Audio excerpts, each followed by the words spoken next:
Hi, this is Lucia with The Art of Love. I'm a dating and relationship expert specializing in helping you get your ex back. Today, I want to talk about 7 reasons why no contact works on everyone. And it's not just because your ex is going to be missing you or feeling anxiety. That's the simple answer. There's much more to it than that. And it works on all humans. So if you're dating a human, great. If you're dating an alien, I can't help you. But before I do that, be sure to subscribe so that you don't miss out on any of my future videos. And while you're at it, tap the bell icon so you'll be notified when a new video is up. So I've got 5 pages of notes, y'all. You're going to hear some papers rustling in the background. But let's go. The first one is we are wired to respond to loss. And I have a quote from one of my favorite dating books, which some of you may know about, Love Tactics. And it says, while people disrespect that which they have in the palm of their hand and are attracted to that which they can't get, they become absolutely frantic with desire over that which they already possess but are in danger of losing. And so when they broke up with you, they thought they would still have you in some form. They thought that they'd be able to reach out and you'd respond, or they thought you'd reach out to them. They didn't realize that they were going to miss you. They didn't realize what you meant to them and the hopefully positive effect you had on their life. And so by being radio silent, their loss, even though they wanted it, hits them even harder. And they feel it sooner than if you stick around begging or pleading, trying to convince them to change their mind. You've now taken away their freedom to talk to you because they thought they'd still be able to talk to you anytime until they see that you're not reaching out or responding to their messages. The second reason is, as humans, we have a need for both predictability and unpredictability, both things. And by not reaching out, you have now satisfied their need for unpredictability. Because if everything was predictable, how boring would that be, right? And so, again, even though they broke up with you, they didn't expect you to just disappear. They thought at least you would put up some type of resistance. And you didn't. So now you're predictable. So now you're more interesting. And they're wondering what you're doing. And as they're wondering, that question mark becomes a hook, which hooks them in and hooks them back, hopefully, to call you. The third one is that silence creates mystery. They're going to wonder what is going on. You've now created what's called an information gap. When they don't hear from you, and they were expecting to hear from you, their mind is going to start filling in the blanks. It's going to start creating stories, and usually those stories are negative stories. Think about it. If you've ever said to someone, well, let me know that you got home safe, and then they didn't let you know that they got home safe, you're going to start wondering, you're going to start worrying that something went wrong, that something bad happened. You're not going to start thinking that something good happened. That's why you didn't hear from them. That's why they didn't tell you that they got home safely. You're not going to think, oh, they must have met the man of their dreams or the woman of their dreams on the way home. That's why they didn't hear from them. No, whoever thinks that. They always think, oh my God, something happened. I haven't heard from her. Something happened. And so that's what happens when you disappear and you don't reach out to their ex. The mind is going to fill it in with something negative.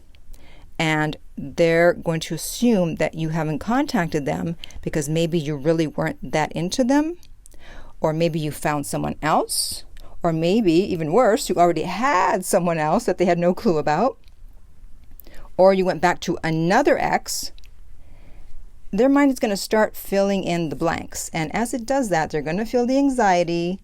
And this anxiety is going to cause them to do what? That's right, reach out.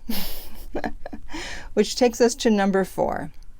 Scarcity creates value. So by disappearing, you have now raised your value. And let me give you an example of this. Let's take something as simple as water. Now, we don't usually think about it very much. I think about it a lot because I love water, but that's just me. So we get it for free from the tap, and most bars and restaurants give free water. It's usually available everywhere, fountains, etc. Now, what if something happened to the water supply and it wasn't flowing as freely from our taps? Well, I think suddenly we would start to value it a lot more. We'd be like, oh my God, am I going to be able to get water today? Will I have enough water? And something that you once took for granted as always being there, now you're going to worry that you're not going to have access to it. So no contact raises your value, and it raises their interest level, and it makes them more likely to do what? Again, yes, reach out. You should know the answer by now. Moving right along. Number 5 is respect. Now, when you don't contact them, even though you have strong feelings for them and they know that you have strong feelings for them, their respect for you is going to go up. And you cannot have love without respect. You can't love someone that you don't respect. Now, men can have sex with women that they don't respect. Yeah, I know. Women can't. We cannot have sex with a guy if we do not respect him. But men, they can. However, we're talking about love here. And there can be no love without respect. And so you want them to respect you, because maybe that was one of the reasons they broke up with you. Their respect for you went down, taking with it their interest level in you. And so by leaving them alone, their respect for you goes up, and so therefore does their interest level. And again, another quote from Love Tactics, and it says, if you let them disrespect you, you can kiss your love life goodbye. And so that's why respect is so important. We're almost done here. Number 6. Okay, this one is FOMO. Do you know what that means? Fear of missing out. And so by not reaching out, you've now created mystery, and they are wondering, what the heck are you up to? Especially if you're not posting on social media, or if you are posting on social media and they see that you're going to new places, you're hanging out with new people, you're doing things that you guys had talked about doing and now you're doing it without them, they're going to begin to second guess their decision and wonder if they are missing out and they made a mistake. And that's exactly where we want them. And then finally, number 7 is the open loop. The mind hates open loops. Let me give you an example of what it is. If someone says to you, hey, guess what? And you go, what? And then they say, oh, no, forget it. Your natural inclination is to say, no, what? Tell me, what? No, forget it. That's an open loop. The mind hates open loops in conversations or in situations. And the best example of this is soap operas. Did you know that Days of Our Lives has been around for 50 years? How many TV shows have been around for 50 years? I don't think any other TV shows have been around that long. And so that's the best example of an open loop, although they call it a cliffhanger for TV shows, because every day at the end of the show, something happens. You're like, oh no, what's going to happen tomorrow? I got to come back and find out. And it's the same thing. The brain doesn't like open loops. The curiosity is piqued because you want a conclusion.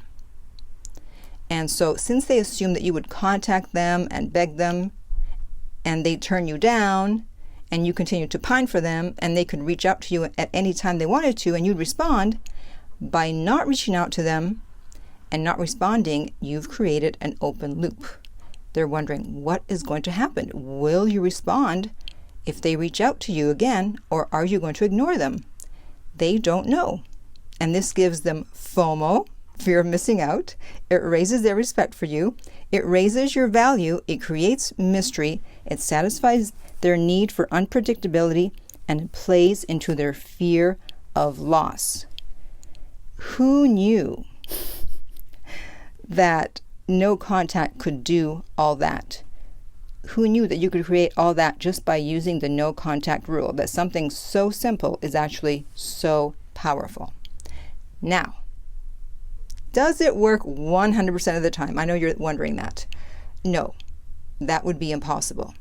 It just means that their interest level is so low that there's no coming back, no matter what you do. I mean, think about it. Aren't there people that you've dated that there is no way you would ever get back with them or contact them? You are done and you want nothing to do with them. Even if they won $1 billion in the lottery, you would still want nothing to do with them, right? There are people like that, I'm sure. I have at least one person I can think of. I'm sure you can think of someone. So if that's the situation, then nothing will work. But usually it's not like that. So in most cases, you will hear from your ex if you do no contact. So if you're going through a breakup, I know that you're in pain and you want to reach out to your ex, you want to break no contact, but it's probably going to backfire. So instead, I would suggest that you contact me about a private coaching session so that I can help you get your ex back. And you can contact me at my website, theartoflove.net. If you're listening on YouTube, remember to like and subscribe. If you're listening on iTunes, I would appreciate if you would rate and review the podcast. And finally, remember that love inspires, empowers, uplifts, and enlightens.